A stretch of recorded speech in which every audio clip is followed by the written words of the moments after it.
membahas mengenai makalah kami yang berjudul Sifat, Format, dan Siklus Informasi dalam Kemas Ulang Informasi. Oke, baik. Materi ini akan dipaparkan oleh saudari kita yaitu Musdalifah. Baiklah, saya atas nama Musdalifah, saya akan membacakan materi kami yaitu sifat informasi. Untuk melaksanakan tugasnya dalam membuat kemas ulang informasi, seorang pustakawan perlu mengenal sifat, bentuk, dan siklus informasi sehingga pengetahuan ini dapat membantu dalam mengidentifikasi sumber informasi yang kita tangani. Sementara itu, lokasi untuk menemukan informasi bergantung pada jenis informasi yang mereka perlukan, yaitu faktual dan analitik. Informasi faktual itu singkat, selalu menjawab pertanyaan spesifik dengan jawaban yang tidak terbantahkan. Sementara sumber informasi faktual itu berupa ensiklopedia, statistik, atau almanak. Sementara informasi analitik menganalisis dan menerjemahkan fakta dari suatu pendapat atau kesimpulan. Pertanyaan yang dijawab dengan informasi adalah mengapa atau bagaimana. Contoh-contoh sumber informasi analitik adalah buku dan artikel. Misalnya objektif dan subjektif. Informasi objektif bisa tentang bagaimana hal dan masukan untuk tidak memihak, seperti halnya tulisan seseorang wartawan yang melaporkan fakta suatu kejadian tanpa memihak. Informasi yang objektif selalu bermakna sama walaupun disampaikan oleh laporan yang berbeda. Informasi objektif mendekati kebenaran sehingga dapat membantu kita membuat keputusan. Ensiklopedia dan sumber referensi lainnya menyediakan informasi yang objektif. Selanjutnya, Doyle dan Land mencatat bahwa informasi subjektif itu terdapat pada pendapat seseorang, asumsi, kepercayaan, gunjingan, kecurigaan, bukan kebenaran, dan kadang-kadang salah sekali, dan jika digunakan untuk membuat keputusan akan merusak. Dalam kehidupan sehari-hari, kita bisa melihat editorial surat kabar, dan ini merupakan contoh tulisan analitik yang subjektif.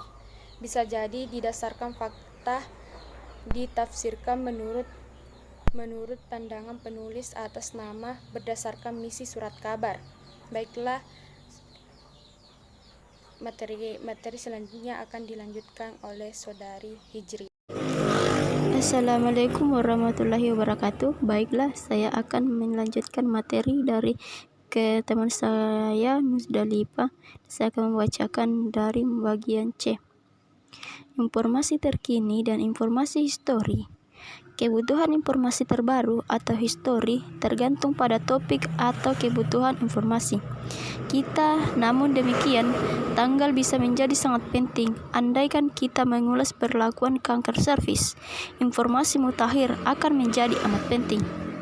Jika pemustaka menginginkan informasi histori untuk melengkapi latar belakang topik mereka yang mereka bahas, ajaklah mereka untuk melihat katalog, jurnal, dokumen pemerintah, bentuk mikro, audio, atau video dalam periode yang lampau. Banyak jenis terbitan baik ilmiah maupun populer, termaksud buku. Dalam beberapa hal judul buku dapat memberikan petunjuk.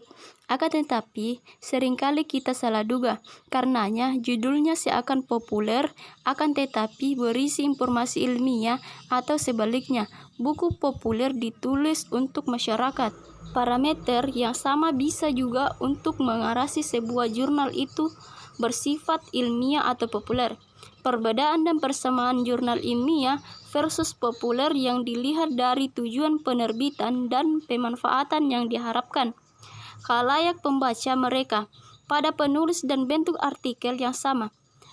Jurnal ilmiah itu mudah ditengari. Bentuknya sederhana tanpa warna. Bagian E, informasi primer dan sekunder. Jika pustakawan membantu orang melakukan riset, dia akan mencari sumber informasi yang bermacam-macam, bisa primer, sekunder, atau tersier. Jika informasi primer itu bermacam-macam tergantung pada disiplin keilmuan dan bagaimana kita menggunakan bahan itu. Misalnya, sebuah artikel di majalah yang melaporkan pengurangan konsumsi energi dengan menggunakan lampu neon konveks mungkin sumber sekunder, sedangkan artikel riset tentang neon jenis ini adalah sumber bukanlah bukti, melainkan komentar dan diskusi tentang bukti. Namun demikian, apa yang telah didefinisikan sumber sekunder, orang lain menganggapnya sebagai sumber tersier. Sekali lagi, tergantung konteks. Contoh adalah bibliografi, juga dianggap sebagai sumber tersier. Karya biografi, komentar, kritik, kamus, dan ensiklopedia juga dianggap tersier. Sumber tersier berisi informasi, hasil pemanfaatan dan pengumpulan sumber primer dan sekunder, misalnya almanak, bibliografi, retorika, buku panduan, indeks, abstrak, buku ajar, dan sebagainya. Sumber-sumber tersebut di atas perlu kita lihat untuk merumuskan sebuah pertanyaan riset dalam karya tulis ilmiah. Itulah hasil pemaparan materi dari saya. Materi selanjutnya akan dibacakan oleh Saudari Ainun Wardani. Saya persilahkan. Baik, saya Ainun Wardani akan melanjutkan materi yang telah dibacakan oleh Saudari Hijriah. Saya akan membacakan format informasi. Informasi tersedia dalam berbagai bentuk, tidak hanya tercetak pada kertas seperti buku, jurnal, majalah, atau koran saja. Akan tetapi, bisa juga dalam bentuk mikro, seperti mikrofilm, mikrofik. Informasi juga tersedia dalam bentuk elektronik yang disebarluaskan melalui internet.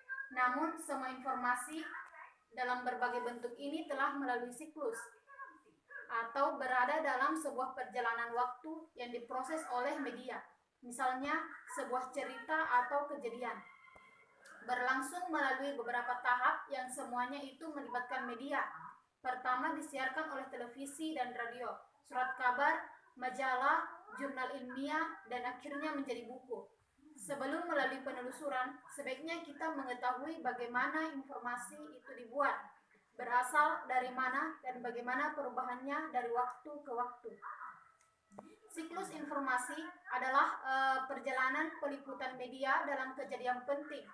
Dalam konteks kemas ulang informasi akan membantu kita untuk lebih memahami informasi yang tersedia untuk topik yang kita kerjakan dan mengevaluasi sumber informasi yang lebih baik yang memuat topik tersebut.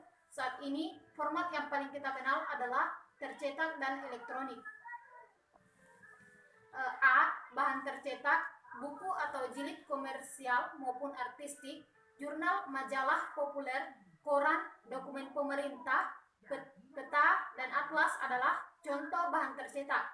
Seperti yang telah kita kenal, bahan tercetak mudah digantikan dengan bentuk elektronik karena lebih mudah diakses, tersedia melalui komputer, dan mudah digandakan. B. Bahan elektronik. Contohnya adalah e-book, e-jurnal, situs web, pangkalan data yang memerlukan komputer atau peralatan khusus untuk melihatnya. Penyimpanan dokumen digital selalu dalam server yang bisa diakses melalui internet atau jaringan lokal. C. Bentuk mikro, mikrofilm, mikrofik, microcard, dan ultracard adalah jenis bentuk mikro. Microform selalu berasal dari bentuk cetak yang difoto dalam ukuran kecil dan dapat dilihat dengan alat baca khusus atau microreader. Proses ini digunakan untuk koran dan majalah karena bentuk mikro memerlukan halaman lebih kecil dibanding tercetak. D. Audio atau video. Jenis ini bisa berupa analog atau digital dalam format khusus, misalnya CD musik, rekaman fonografi, DVD, VHS, tape, bit reel to reel, kaset. E. Still image atau art. Foto, lukisan, dan format artistik lainnya yang memerlukan penanganan khusus ketika kita mengidentifikasi sumber informasi.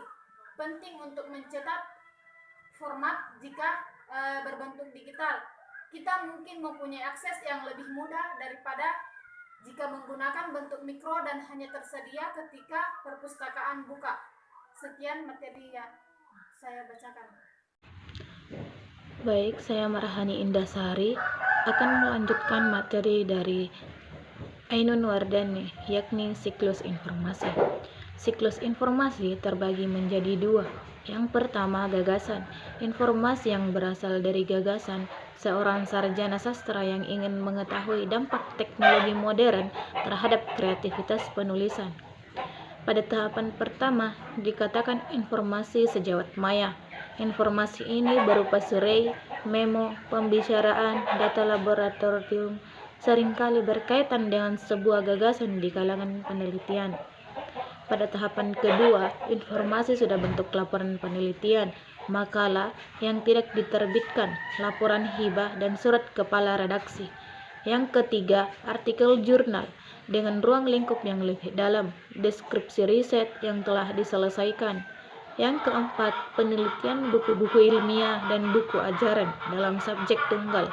Yang kelima, terbitnya buku-buku referensi seperti ensiklopedia, buku panduan, dan lain sebagainya. Yang kedua, kejadian atau peristiwa. Ketika sebuah peristiwa terjadi, seperti kejadian tsunami di Aceh pada tanggal 24 Desember 2004 lalu, sebuah siklus informasi terjadi. Kita memperoleh informasi pertama kali mungkin dari berita radio, televisi, atau mungkin dari berita internet. Jika peristiwa itu monumental, maka siklus informasinya akan berhenti. Tetapi karena tsunami itu berdampak luas, maka siklus informasinya akan panjang. Misalnya siklus informasi tsunami Aceh. Pertama, pada hari kejadian. Pada hari kejadian pada tanggal 24 Desember 2004 lalu, informasi kejadian itu ditulis dan dipopulerkan dan disajikan melalui pesan singkat, radio komunikasi, acara siaran berita radio, televisi, dan siklus berita internet lainnya. Media jenis ini dipandang cepat. Hanya saja informasi yang disajikan tidak rinci, hanya menginformasikan apa, siapa, dan di mana kejadian itu terjadi. Informasinya tidak akurat karena bencananya akan masih berlangsung. Yang kedua, 2-3 hari setelah kejadian, informasi itu tersedia di televisi, radio, koran, dan internet. Informasi yang disajikan lebih panjang dari artikel sebelumnya, mencakup kronologi kejadian, dan menjelaskan apa yang telah terjadi. Saat informasi lebih faktual dan menyajikan informasinya, investigasi kejadian terhadap kejadian lebih rinci. Sekian, materi selanjutnya akan dijelaskan oleh Usri Ayuningsi. Saya Usri Ayuningsi akan melanjutkan materi sebelumnya dari Marhani, yaitu bagian B, kejadian atau peristiwa. 3. 2-3 minggu setelah kejadian. Dalam 2-3 minggu berikutnya, topik tsunami merambah ke majalah populer. Informasi muncul dalam bentuk artikel panjang di majalah mingguan. Artikel ini mengenai dampak kejadian itu terhadap masyarakat, budaya, dan kebijakan publik, termasuk analisis kejadian secara rinci, wawancara, juga opini. 4. 6 bulan sampai setahun setelah kejadian. Pada bulan-bulan berikutnya, para sarjana, pakar, dan peneliti mulai menerbitkan artikel tentang tsunami dan jurnal akademik. Jurnal ilmiah ini memuat analisis secara rinci, laporan riset, dan komentar-komentar ilmiah terkait dengan kejadian. 5. Setahun sampai beberapa tahun setelah kejadian. Pada beberapa tahun kemudian, para ahli, peneliti, dan sarjana menerbitkan buku dan pihak pemerintah menerbitkan dalam laporan, disusul dengan munculnya terbitan referensi seperti ensiklopedia dan buku teks. Buku akan menyajikan ulasan mendalam tentang tsunami, seringkali temanya berkembang, rinci, subjek, dan analisis, bermula dari riset ilmiah dan jurnal yang dipublikasikan. Siklus informasi merupakan model visual dari produk informasi, distribusi, penggunaan, dan penyimpanan dalam suatu disiplin ilmu. Itulah tadi akhir dari pemaparan materi kami kelompok 3, dan saya akhiri wabillahi taufiq wal hidayah. Wassalamualaikum warahmatullahi wabarakatuh.